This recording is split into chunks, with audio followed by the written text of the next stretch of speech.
Зохиолч Стенү эмч 3 дугаар хэсэг. Өрөөнд оромгцол хаалга янгантал төгжсөн ханилэг эмч Мишелийг өрөмсөг дэврээд автал охин цаараглан "Эмчээ, та намайг нэг л буруу ойлгоод байх шиг. Би тийм бэлэн хүн биш шүү" хэмээн төгдрөн хэлжгээд биентэй задлан уус мал дүрхээд "Алив гараа боогод өгье" гэж шавдуулав. Загвар өмсөгч уянгааг хальт тэврэх төдийхөнд тэр сайхан амьтны гой сайхныг мэдрэн тажаадаж оргисон ханилэг юунд гараа болгох бантай ихэд адган "Гар зүгээр. Би үнэхээр чамайг хүсээд байна. Өчигдөр жоохон яарчихсан. Одоо би" Мишельч тэссэнгүй биентэй газар алдан биеэ суллахад ханилыг яаран өмдийг нь шувталлаа. Залуухан бас царайлаг эмчийн үгэнд итгэж оргисон Мишель аяархан гиншин нүдэ анин өнөх холын гоёхон мөрөөдөлд автан гэдээлээ. Дөрхөн годор охиныг ширээн дээр суулгамагцал хөвчөрч чадварсан эрэгтнээ үдрээлүүн хүчлэн шургуулад л бүлж эхлэв. Мишель төрхөл болохоос дур хүсэл татам хөөрхөн бас үтрээ нь тун давгүй барь юм. Ханилыг айхлан бүлэх зураа Мишелийн цамцыг сөвхгүйд хөхөвч өмсөөгүй жижигхэн хөх эгдүүтэйе сэртэлцэхэд тэсэлгүй ам дүүртэл өмхөн хөглөө. Хөхөндөө тун их сэрэлтэй Мишель улам гэдэлцэн "Гоё байна" хэмээн өөдөөс нь таазаараа ивэн тэр бүрд үтрээн чангарах тул нүдэндээ зөвхөн уянгааг төсөөлж алсан ханилэг "Уянга" хэмээн сөөнгөтөн бархирсаар цэгийн шингэнэ гүрэлзүүлэн асгаж орхилоо. Ягаж үгүй байсан Мишель өөрийг нь биш өөр хүний нэрийг дуудахыг сонсоод ханилыг эмчийн тажааллыг тайлагч төдийхөнд ашигласнаа сая л ойлгон "Та ч ёстой адгийн шаар юм да" гэж тодчон хэлжихэд хувцаа яаран өмсөд гараад явчихав. Өө хөөрхий, хармаар мөрийдсэн байх та зайлвал да. Ханилыг доогтойо жуумалзан өмдөө тачиж зогсдол хаалга сэвхэн онгож намун ороод ирлээ. Алгаж сандарсан ханилэг Чи юу яасан бэ? Би ядраад. Сайхан хар нүдэнд нь нулимс зээлэгнэн харцсанд нь хорсол дүрлзэх намунаа. Хүүхдийн минь эцэг гэж өдий хүртэл төвчлээ. Дахиад манайхаар зүглээд үзээрэй. Өнөөдрөөс чи бид хоёр ямар ч хамааралгүй хүмүүс гэчгээд гарч одов. Мишель очоод хэлжхүү. Манай өрөөнд орж ирдэггүйсэн. За угаасаа хөрцөн сэтгэл хардаж гин. Амандаа ийм бовтон ханилэг өрөөгөө түүчгээд хувцаа янзалсаар тасаг руу алхажээ. Тасгаар хөлих үл ойлгох юм ярьсан хүмүүс. Энд юу болов? Та нар чинь Лута эмч нэг танихгүй хүнтэй хамт Ирмүнд дахин хагалгаа хийсэн. Ич хэдийнхэн боллоо. Хагалгаа 100% амжилттай. Тэний ч юм ингэж хэлхийг сонссон ханилэг юун галзуу солиотой үлгэрв. Ирмүн тийсэхгүй шүү дээ. Тэрээр шилэн хаалганы цаанаас Ирмүнийг ажиглавал наркоз нь гарсан бололтой царай цус нь хэвэн болчихсон байх төдийгүй сэргээн засахын эмчтэй үг сольж байх нь тэрэ. Шинэ 7 хоног эхлэж бөөн сенсац жигж уг яриа Мистаслын тасаг төдийгүй эмнэлэг даяар бүр цаашлаад яамаар нэг шууган болжээ. Гантиг амлсан ёсоор 500 сая төгрөг хандивал харуулж мөнгөний үнэр авсан орлогч дарга инхтөр аж ахуйн дарга авир ерөнхий нэгтлэн согооноо тэргүүтэй хүмүүс эндээс яаж ашиг олох тухай бодож байхад мөрөөдлийн албан тушаалаа болгоход хүрсэн ханилыг эмчийн талынханч аргасаам эрцгээж байна. Ханилыг эдгээр тэнүүний дотны найзч гэлээ гаднаа нэмсгэлэн гар барин дотны яриа өрнүүлж байвч дотроо уур бохимдол атаа хорслоо арайч барин тэсхийн дээдээр тэснэ. Дутгуу даргын инхрийн нандин цэцэг ханилгийн харь дурлалын гүнж болох халуунаа жалгаагүй түүнээс алсран отхон. Тэр бүхэл нэгэн цагт эхнэр нөхөр шавхуу амьдарч дундаасаа хүүхэдтэй болсон намуунач зайгааван хүнд ирчгэж. Энэ бүхний гайд тэнүүн ирснээс боллоо хэмээн муухаглах ханилэг түүний эсрэг нууцаар зарга мэдүүлж амжив. Энэ нь мэдээж Эрмүнд дахин хагалгаа хийсэн явдал байлаа. Аз туршиж хүний амь насыг үл хайхарсан энэ хагалгаа хэдийгээр амжилттай болсон ч дүрм журм зөрчсөн нь том алдаа. Үдийн цайны дараа яамны дэд сайд түмэн тэргүүтээ баахан хүмүүс сүр болон эрсгэж лутхуу дарга тэнүү нарыг дуудан уйл журм ярьцгаан зэмлэн буруу шаахад эхэд бухимдсан лутхуу менчийтэл улаасаар босож ирээд "Бид өөрсдийнхөө мэдлэг чадвар дэдгсэн учраас л ингэж шийдсэн. Эмч хүн ямар ч тохиолдолд өвчтнийхөө амь насныг нэг тэргүүн тавих ёстой. Америк улсад туршлага хуримтлуулад тэнд нэр хүндтэй эмч болж чадсан тэнүүнд бид баярлах учиртай юм шүү. Миний хүсэлтийг хүлээн авч эх орондоо эргэн ирсэн нь ч талархууштай хэрэг. Та бүхэн зэвлэж буруу шахын оронд талархан ухтах ёстой бус уу?" гэж бараг нэгэн амьсгаагаар дуржигнуулжээ. Дараа нь тэнүүн босоод "Эмчилгээний дүрм журм зөсцсөн нь үнэ. Гэхдээ Америк улсад яг юм хагалгааг өөрөө гардаж олон удаа хийсэн. Мэдээж өндөр технологи, тоног төхөөрөмжийн тусламжтайгаар хийдэгч энэ тохиолдол бол айхтар буруу зүйл биш гэж бодож байна. Цаашид ч ийм нөхцөл үүсвэл би хагалгааг хийх болно. Түүнчлэн хандивын мөнгөөр орчин үеийн тоног төхөөрөмж, үзүүлэлт сайтай дурангийн аппарат авах хэрэгтэй" гэлээ. Маргаан улам хүчтэй өрнөж лутхуу даргын арга барагдсан бололтой "Хүний амнаас аварчхаад байхад суудал бүгсэн дарга та бүхэн магтах биш, зэмлэж буруу шааж байдаг. Ёстой хэлэгч үг алга. Ийм байдалд би олон удаа орлоо. За яах вэ? Та нарын зөв болог. Тийм болохоор надад энд ажиллах хүсэл сонирхол алга. Ажлаа хүлээж авдаа" гэчгээд тэнүүнийг дагуулan гараад явчихав. Түмэнд энэ том боломж. Тэрээр дургуутсангүй ярвааснаа "Эмчийн ёсцыг зөрчичгөөд өчүүхэн ч гэмшихгүй байна шүү. Улсын чухал эмнэлэг ийм даргатай байж таарахгүй. Тэр тусмаа мис заслын тасаг.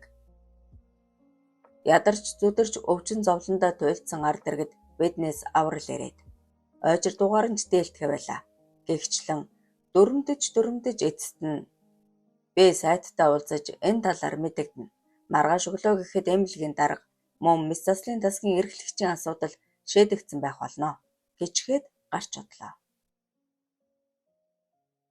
Дэд сайд түмэнд уурлаж бухимдсан лутхуу дарга машиндаа сумагц "Манай энэ дарга нар бүр амьдралаас тасарсан амьтад байх юм да. Хаанаас яаж ашиг хонжоо олох холбоотхыг" гэж бухимдав. Барагтай бол уурлаж уцаарлаад байдаггүй багштай санаан завсан тэнүү "Ер нь хувийн эмнэлэг байгуулвал яасан юм? Элдв дарамт халтгүй. Лутхуу гараа тэр шангуй савчаад би бодож үзсэн. Ашиг орлогоо бодсон ч хувийн эмнэлэг дээр л дээ. Гэтэл тийшээ чин зөвхөн мөнгөтэй хүмүүс л очино. Ядарсан ард түмэн тэгэхэр яах вүлээ? Багшаа, тэр үнэн. Хоёулаа яах ёстой бол? Бантэг дарга оройн хоолнд урьсан. Би охинтойгоо ярьчхаад утсаа унтраалаа. Түмэнгийн хүсэл хизээж биелэхгүй. Цаана нь сайд бас ерөнхий сайд байгаа. Маргааш бид хоёрыг гуйгаад ирнэ. Чи тайвшир. Сайхан хоол идэ. Ой гэчгээд машинаасаа хөдөллөө. Хотын төв жахуу байрлах олон давхар ширлэн барилгын хамгийн дээд давхрын тансаг ресторанд тэднийг өгтөн авсан гаддаг. Завгүй хүмүүст "Саад болчихоо яав? Ямар тааж урилгыг минь хүлээн авсанд маш их баярлалаа" гэсээр ширээнд суулгалаа. Тэнд гантгаас гадна эхнэр нь ах дүү нар нь бололтой махлагтай хоёр ир сууж байв.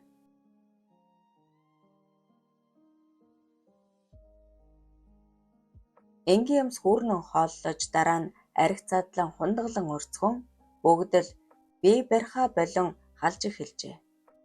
Эмнэлэгт болсон явдлыг сонссон гантэг хөмсгөө зангидан "Түмэн сайдыг би гадарлнаа. Шантаж арж ажиллаа хийдэг. Тэр аргаараа ч энэ суудалд суусан. Бас тэр инхтөр. Яаж яваад орлогч болчихов дээ. Өнөөдөр надтай хэд хэдэрлээ. Би санааг нь гадарсан. Ер нь тиймэрхүү хүмүүст тун дургүй. Хэрвээ та зөвшөөрвөл би ерөнхий сайд дээр явах уу" гэлээ. Бухимдал нь баг багаар сарниж тайвширсан лутхуу нэмсэглэн "Тэгэж төвгүүдад яах вэ? Ерөнхий сайд угаасаа мэдэж байгаа. Бэ зориуд төмөн тандсан ухаантай юм. Удаа унтрааж чад дайламд нэг өдөр амраад авъя гэж бодлоо. Гэчгээд ундгаа өргөн тун сайхан арх байна. Үнтэй дулалтай гэв. Гантиг архиа томхон балгаад араас нь төрс зажлангаа миний үг хандвыг та хоёр мэдэж зохицуулмаар байна. Ийг төр мэт нь оролцвол дундаас нь ашиг унгахыг хүснэ. 500 саяд гайгүй тоног төхөөрөмж авч дийлэх үү гэж асуухад Тэнүүн ажиллаж байсан эмнэлэгтэйгээ холбогдсон. Ямар ч даж цоо шин биш бидэнд тун хэрэгтэй ком төхөөрөмж явуулж болно гэсэн. Гэхдээ их мөнгөний асуудал учраас санхүү аж ахуйн хүмүүст мэдэгдэх учиртай. Гэд суутал Ирмүний найз охин уянга орж ирээд инээмсэглэн мэд мэдээд Ирмүн маань тунд ажгүй шүү. Мундаг эмчнэрийн буянд сайжирч байна гэсээр сандалд суухдаа Тэнүүн лүү хэд хэдэн удаа хялам хийж харагдав. Ер нь дотроо тунчиг биширч байгаа нээлттэй. Лутгуу дарга байн арх хөнтрөн нэлээд халамцсан үг яриа нь олширчгаж. Үүнийг мэдсэн юм шиг аав арай ууж байгаа юм биш үсттэй. Ойр даралт нь өгсөд байгаа. Тэнүү ахаа та харж хандаарай гэсэн зургас халиунагаас ирж байна. Тэнүүн жалгаагүй багштай санаа зовж байсан тул өнөөдөр жаахан бохимдсан ууж тайдгарыг гэж бодсон бололтой би ч бас амсчихлаа. Ер нь чи хүрээд ирэх үү? Одын төвд Гантик тааврын 25 гарт гэж хариу биччихэд лутгуу даргыг учирлаж гуйсаар явхаар гарчээ.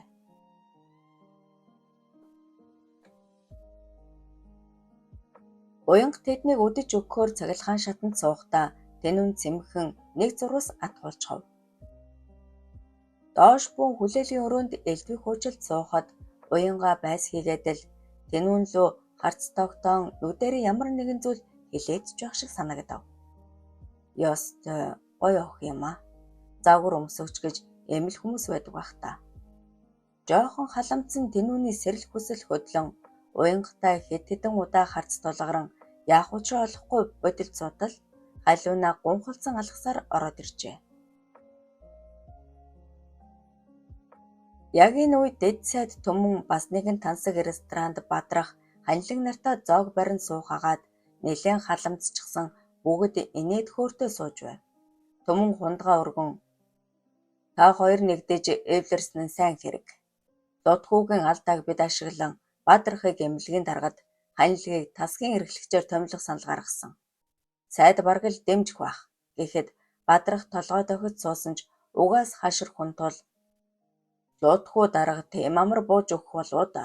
Бас Тэнүүн эмч хаа холоос ирчгээд зүгээр яваад өгчихгүй л байх гэхэд төмөн ундууцсан ширээ алгадаад бадрахаа чи нэр үнэхээр зориггүй хүү юм аа. Энэ ханилагыг хар залуухан чадварлаг эмч бас зоригтой. Алив ханилаг чи юм хэлдэ ухааруулаад өгөөч гэж бараг л хашгирч орхив. Тэнүүн зайлж байвал хэн нь юу болох нь падгүй хэмээн бодох ханилаг би яах вэ? Эмчээ хийгээд явсан ч алцахгүй. Харин бадрах эмч танд ажилласан туршлага нэр хүндгээд бүх юм байна. Эмнэлгийн даргад танаас өөр хэн дэвших? Бүгд л дэмжин харин сайн түр дарга. Түмэн түүний үгийг таслаад сайн түр миний гарын хүн юу ч хэлэхгүй. Тэгээд ч тэрэнд мэрэгжлээр ажилласан туршлага байхгүй. Орлогч даргын суудал дэндүү томдоод байхад юун дарга. Гэхдээ сайн түр бидэнд хэрэгтэй хүн гэчгээд эрхий далавар хурууга имрэн мөнгө тоолох дур үзүүлээд тэр энэ тал дээр тун авааслаг эмч биш бизнесмен байвал зохих хүн та хоёрч түншлээд үзээрэй хэрэгтэй хүн шүү гэлээ. Цаашдын ажил хэрэгээ ян тан тохирч дуусаад бадрах харахаар гарсны дараа ханилаг мушалзан төмөн дарга огтд хэрв өсвөл надад аятайхан дамжигнууд байгаа шүү гэхэд аль түрүүнээс хойш цогооногийн том хөх тантгар үзгийг сангалзан сэрэлтэж суусан төмөн өндөлзөн яг одоо л хэрэгтэй байна да. Эрчүүд эмэл хээгүй байх учиртай. Танаа нөгөө намуунаач сайхан да тэрийг. Тэр димээ. Одоо 32-тэй шүү дээ. Ер нь ингээ төр хүлээж бай. Гэснээ удаа гарган хэн нэгэнтэй нэлээд удаан ярьлаа. Түмэн сайдаа.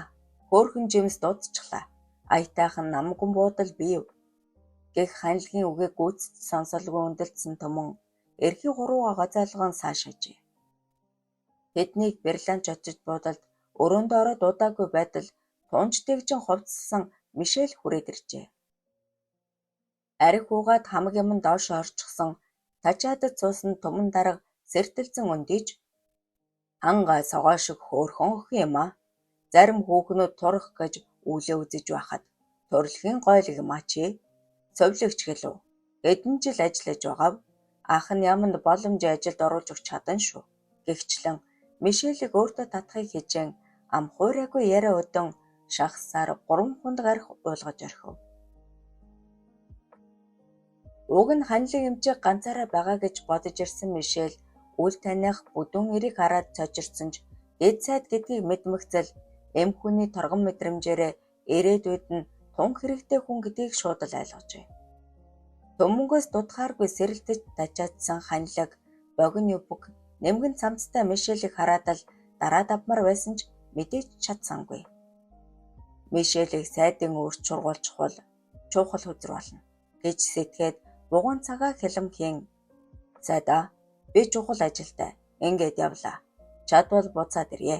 Гэхэд Түмэн уухайн тас зөвшөөрөлгүй чаахав. Мишель дагаад босон алдсан ч Түмэн бугуунаас нь атгчихсан тул яг юу болох гээд байгааг сайдар ухааран ханилэг гэж ёстой адгийн шар юм да. Царай чадвар хоёроос цаашгүй хүний атг. Хээв нэг үлдээчгээд явчих шив. Мишель хэдийгээр эрх мэдэл багтай сувлагч ч гэсэн эрчүүдийн ийм харилцааг тун сайн мэднэ.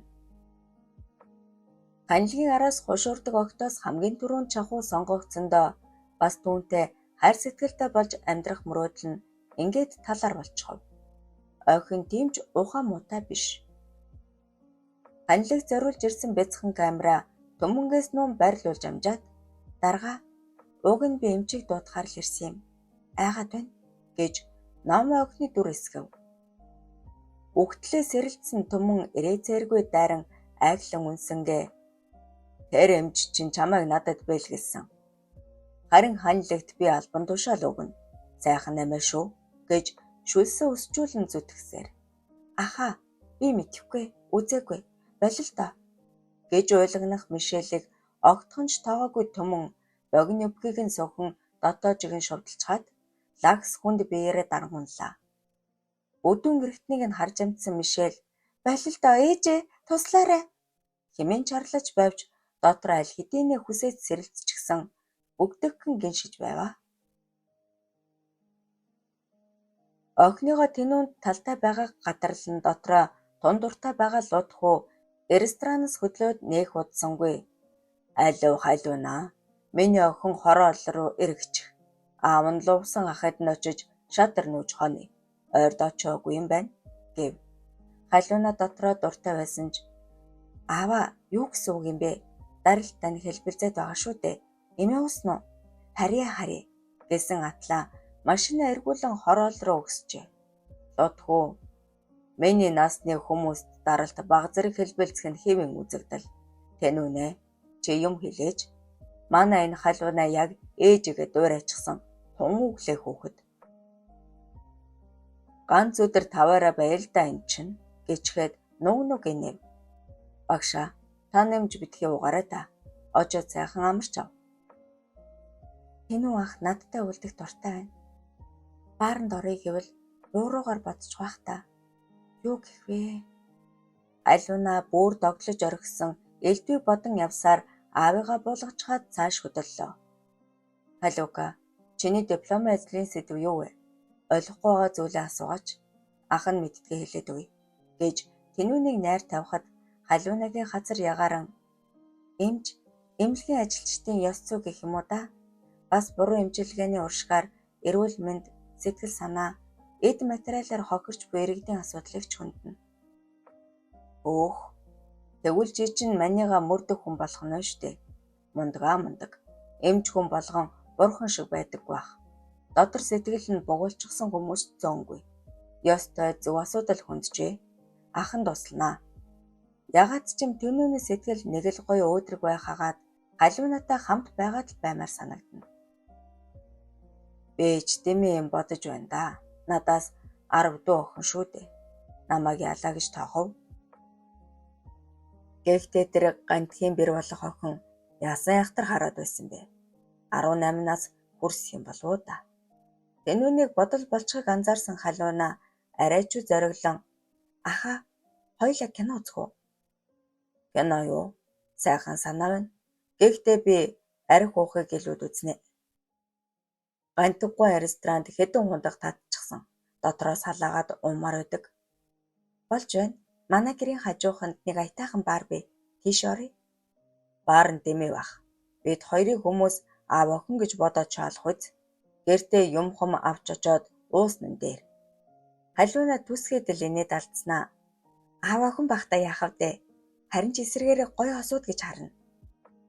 Охин ийм үг хэлэх зориг гаргасандаа гинтхэн ичиж бандсандаа. Ах トゥ хоёрч гэж бодож болох юм. За таны харуулъя. Гэрд ормогц халиуна гавшаа хөдлөн зууш бэлддэг зуур.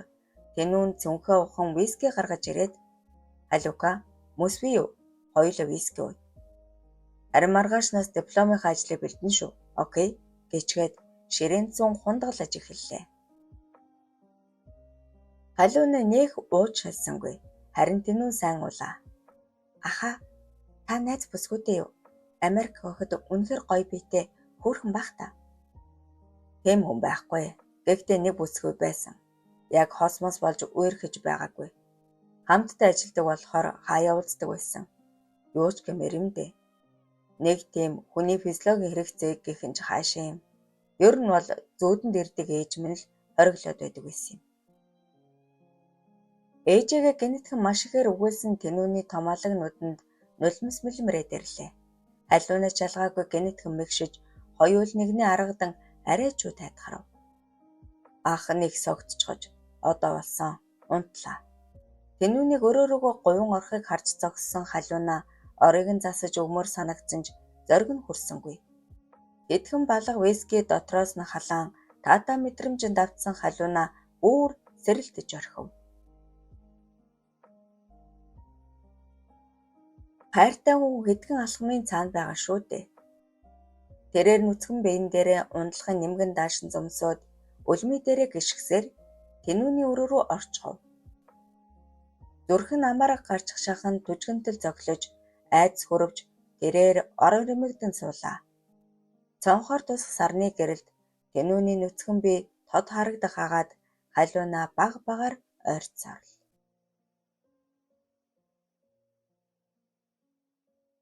Үйлдэл бүрэн камерт бичигдэж байгааг анзаарах сөхөөгүй дажаадсан түмэн охиныг дорн нүцгэлмэгц өдөн улаан эрэгтнээ хүчтэй гэгчин шургуулж орхиод айхлан бүлж эхэллээ. Өдрөөрөн чихэлтэн орж ирэх сайхан том халдаг хэдэнтэй бүлхүйд тун гоёхан таашаа давтсан мишэл золтой л онх гэд гиншчихсэнгүй. Аха болилдоо өвдөд байна. Яа хэмээн уйлагнан хүчндүүлж байгаа аятай тийжгэнхэд халуухан бариу өтрэн улам чангарч эрэгтнийг нь гайхалтай хавчиж өөх тул түмэн ухаан санаагаа бүр мөсөн гээж орхижээ. Хизээж ийм удаан хийдэг дээр нь том эрэгтэндээ эртээ учирч үзээгүй мишэл үнэхээр жарган манарч хэдхэн хормын дараа доошоо чимчигнүүлсээр дур ханаж ээж минь ээжээ хэмээн уруулаа хазлан чарлалаа. Эр хүн бүр нас залуу охинтой унтахыг хүсдэг. Түмэнд энэ мэдрэмж дээр нь мишэл хэрхэн амь тэмцэн хашигчх нь Ербусын сайхан санагдаж лагс цуцаан таазаараа лаш дуу хатан гүлсээр.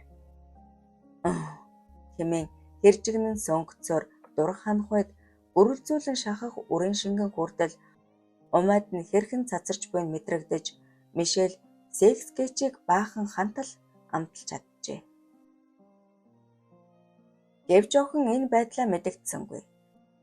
Чадварлаг жүжиглэн нулимсаа унахсаар босож ёолжохлон хувцас өмсөх аятав. Сая сэхэрсэн түмэн айц давтан чи үнэхээр гоё ох юм. Ахын чамайг дэмжнэ. Юу хэрэгтэй байна? Тэрийг хэл гэж дорой дуугаран гуйлаа. Мишель шуг мэгшин нусаа шорт хийдэл татан уйлсаар байна. Түмэнгийн хөлс чайхран сандарч ах нь үнэндээ тиссэнгүй. Ханилыг эмчил дуудсан шүү дээ. Чамд хэлсэн гэж ойлгосон. Багтаав нь хансан Мишель нулимстай нүдээр цоригтой ширтээд та бүү сандар. Би цагдаа магдаа гэхгүй. Харин эхнэр тань хэлнэ. Өөр яриа байхгүй. Гэчгээд хувцлаж эхэллээ. Чи байзал да. Анхан чамайг доромжлох гээгүй. Үнэхээр таалагдаад л. Эхнэр мэдвэл чи бед хоёр хоёулаа асуудалд орно. Ярилцъя л да. Тэг үү гэж ирээд л Түмэн бүр шалдаа бууж орхив. Үндэ Түмэнгийн чалах чадвар гэдэг бүх зүйл Мишельд таалагдсан. Энэ хүн чинь сайд. Тасгийн эрхлэгч эмнэлгийн даргаас өндөр залардаг. Ханилгаас доромжлол амсан, шархлаж явсан Мишель эрчүүдийг атгандаа хэрхэн оруулж болдгийг мэдэрсэн болохоор нэг удаагийн биш нэлээд удаан харилцааг хүсэж байв. За яах вэ? Таны амьдралд саад хийхэ болъё. Гэхдээ маш их өвдөж байна. Надад нойтон алчуур аваад ирээч. Гэхийг сонссон Түмэн хөлсөн арчин өндөгнөн гүйж одлоо. Нуусан камераас сэм цүнхэлж амтсан Мишель орон дээр хэвдээд доогуур өвдөд байна. Та нэг үзэгдэхэж гэлээ. Түмэн охины дотоожиг шувталн тайлаад чиглэг бүлээн алчуураар өтрийг нь арчиж буйхаас нэмгэн цав хэсгээр нь эллэг хийж өгөх зураа ахаад л сэрэлтэн эргэтнэн чим луугшсаар хатуурч орхихон тэрэ. Мишель энэ бүхнийг ажиглаж мэдсэн ч өөрөө мөн адил үсээд эхэлж гисэн байгаа ч худал яраглан салтайгаа зориуд дэлгэчихв. Түмэнгийн хөлс жаахран тэсгээ байсан болохоор алчуураа хойш тавиад охины өдрийг хэлээрэ гжигдэн долоож хэлүүг нь шимэн таалж эхэллээ. Мишель эс мэдгчийн дүр эсхэх хагаад Түмэн хэрхэн байж чадан айхлахыг сонсон хэвд сэрвэ. Гэнэтхэн тэнүүний утас дуугарч 2-3 зурс ирэх шиг болов. Халиунаа цоцсондоо золтоол орилжсангүй. Тэнүүн сэрэг шинжгүй жигэтхэн хурхирна. Тэнүү ахын дугаарыг аав бид хоёроос өөр хүн мэдэх учиргүй дээ. Аав хизээч зурвас бичихгүй. Хин байдгийн болоо. Арай наман амж. Тэрүүхөөс эртэлцэж алсан халуунаа гэнэтхэн хардуран байж чадав. Тэрээр хэсэг бодол хэлж сууснаа. Тэнүүний утсыг Симаван өрөөнөөс гарч 0 руу ороод зүрхээ даран урт дамсгаа аван жоохон уужраад хин болоо. Нэгэд үзчихв. Ээж бовтноц сууснаа зурвсыг гүйлхэн харлаа. Ийм орой мессеж бичсэн дуучлаарай. Ирмүнэ би тун сайн байна. Та үнэхэр мундаг. Халуунаа салганан чичирт айц гэхээс илүү хоршор хөдлөн өнөөх загвар өмсөх жоохон байх шүү дээ. Өдөр над руу тун сүрхий хараад байсан. Халуунаа дахин бодож тунгаах тэнхэл байсангүй. Таныг хараад би үнэхээр биширсэн. Нэг тийм нууцлаг атлаа. Төгс төгөлдөр.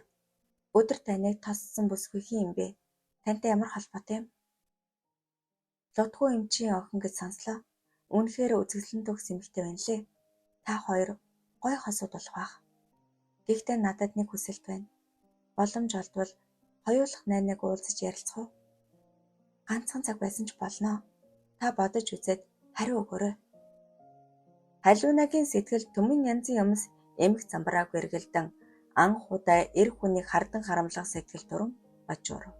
Тэрээр хөргөх жонгойлгон ундаг дүүрэн вискийг ямар ч мөсгүйгээр залгилж орхилоо. Архины аг гашуун амт үнэндээ мэдрэгдсэнгүй. Тэмцэх ёстой. Найд залуудаа хүн хүртэл сонирхож байхад би яагаад үлцэнгүй байх ёстой гэж. Уусан виски дотроос халж эхлэн зориг ороод ч байх шиг. Хариу биччихье. Шөнө минь чи зөв харжээ. Халуунаа маань миний хайрын гүж. Тийм болохоор өөртөө чинь уулзах нь ёс зүйд үл нийцнэ. Эрмүнийг сайн харж асраарай. Ийм хүнд үед чийлтүнд хэрэгтэй. Та хоёрд аз жаргал хүсье гэж бичмэгц огт эргэлзэлгүйгээр сэнд дарчав.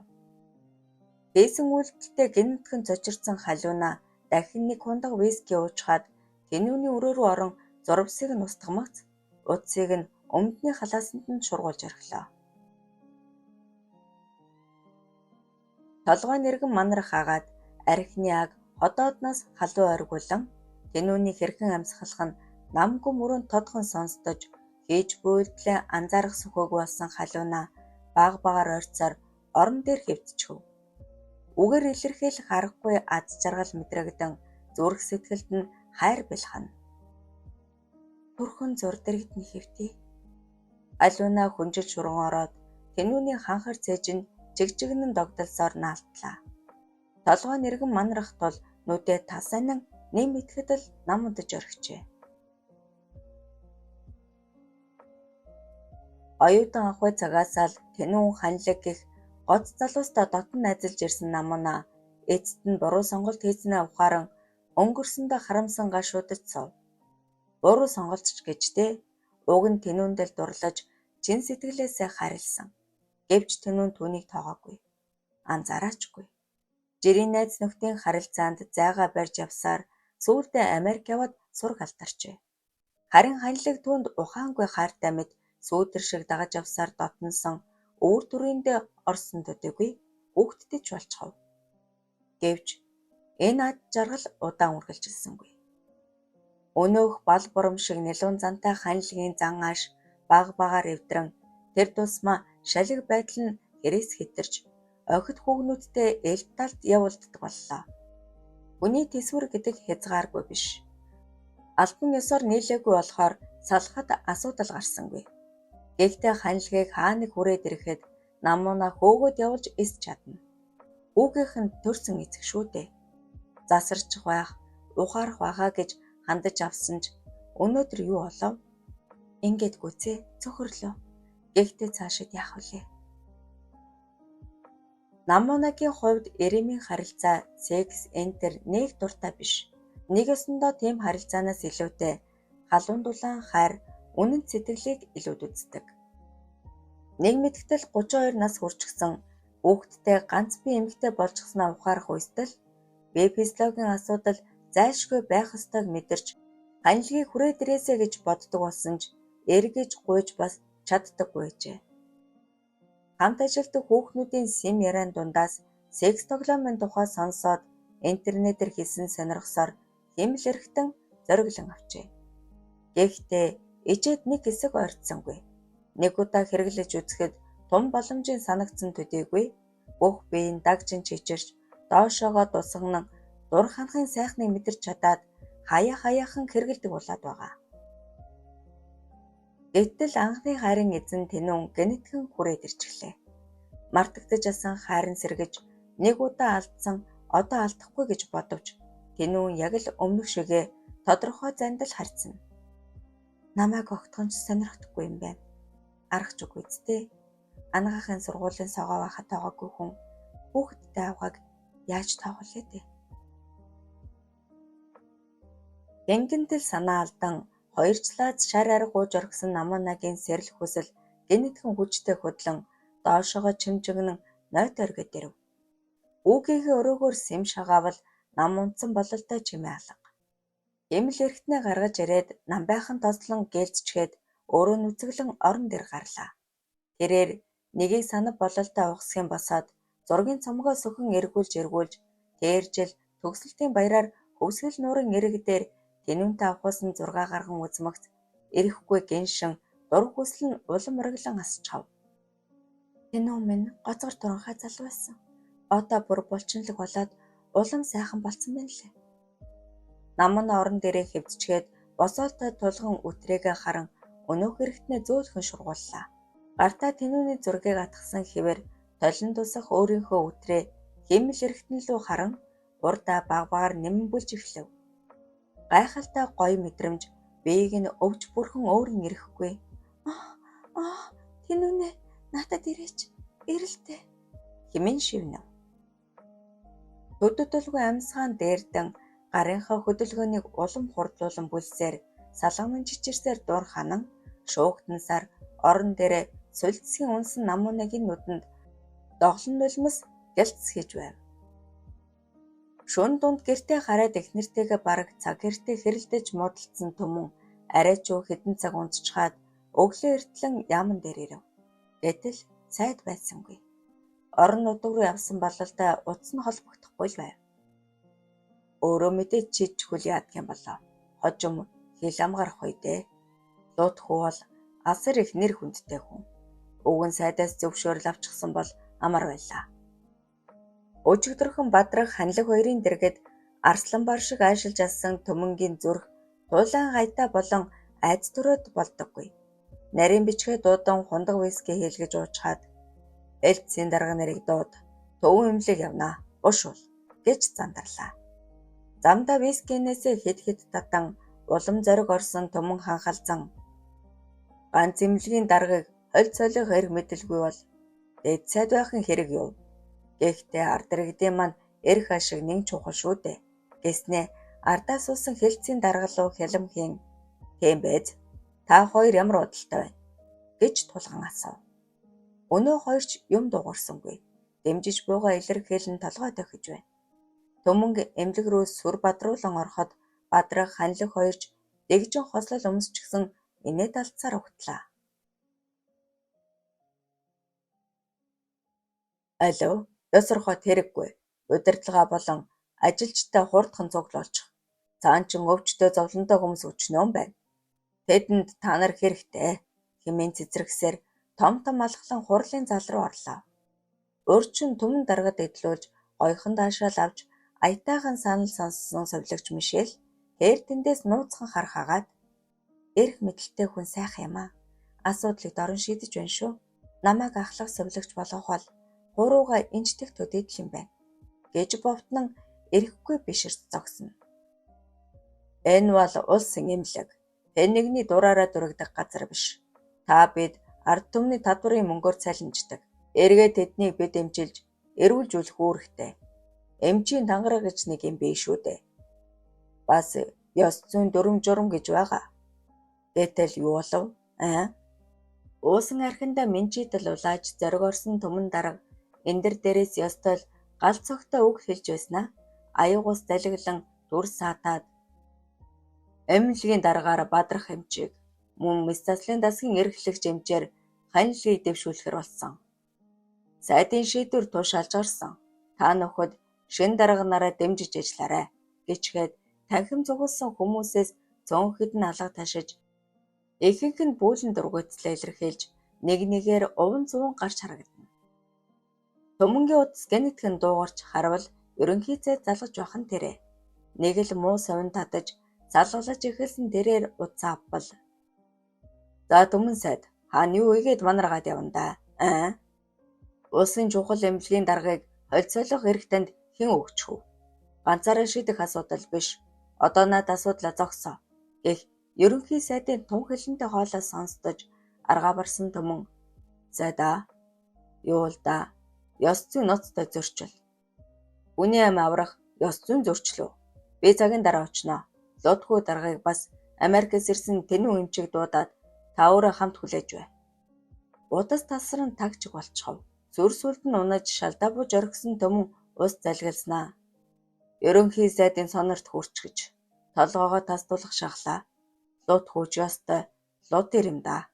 Алив Ханилх ачээ. Цаад хоолж ир. Түргэл.